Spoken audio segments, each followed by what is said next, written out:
அஸ்ஸலாமு அலைக்கும். இன்றைக்கி நம்ம என்ன செய்ய போகிறோம்னாக்கா, இன்றைக்கி வாழைப்பூ வடை தாங்க செஞ்சு கொடுக்க போகிறோம் பசங்களுக்கு. நம்ம வாழைப்பூ செஞ்சு கொடுத்தோன்னாக்கா பசங்க விரும்பி சாப்பிட மாட்டாங்க, பெரியவங்களும் சரி விரும்பி சாப்பிட மாட்டாங்க. இந்த மாதிரி செஞ்சு கொடுங்க. வாங்க எப்படி செய்யலாம் பார்த்துலாமா. அதுக்கு ஒரு மிக்ஸி ஜாரில் ஒரு 6-7 பல் பூண்டு தோல் உரிக்காமல் சேர்த்துக்கலாம், கழுவிட்டு சேர்த்துக்கோங்க. இது கூட ஒரு பச்சை மிளகா, ஒரு காஞ்ச மிளகா, கொஞ்சமாக இஞ்சி, கொஞ்சமாக சோம்பு, தேவையான அளவுக்கு உப்பு சேர்த்து நம்ம கொரப்பாக அரைச்சி எடுத்துக்கலாம். 2வது தடையும் இந்த மாதிரி கடலைப்பருப்பையும் அதுக்கப்புறம் நம்ம வாழைப்பூயும் சேர்த்து அதையும் கொரப்பாக அரைச்சி எடுத்துக்கலாம். இந்த அளவுக்கு நான் அரைச்சி எடுத்துக்கிட்டேன் பாருங்கள். இது கூட எல்லாத்தையும் ஒன்றா சேர்த்துக்கலாம். சேர்த்துக்கிட்டு ஒரு 4 வெங்காயத்தை பொடிசாக கட் பண்ணி வச்சுக்கிறேன். இது கூட கருவேப்பிலை, கொத்தமல்லி, மல்லித்தலை எல்லாத்தையும் சேர்த்து பொடிசாக கட் பண்ணி வச்சுக்கிறேன்.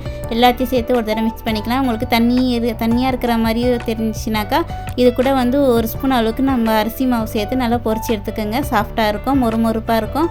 அவ்வளோதாங்க, நம்ம வாழைப்பூ வடை ரெடி ஆகிடுச்சு. இந்த மாதிரி பசங்களுக்கும் சரி பெரியவங்களுக்கும் சரி எல்லாருக்கும் இந்த மாதிரி செஞ்சு கொடுத்து பாருங்கள், விரும்பி சாப்பிடுவாங்க. பாய், இன்னொரு ரெசிபியில் சந்திக்கிறேன்.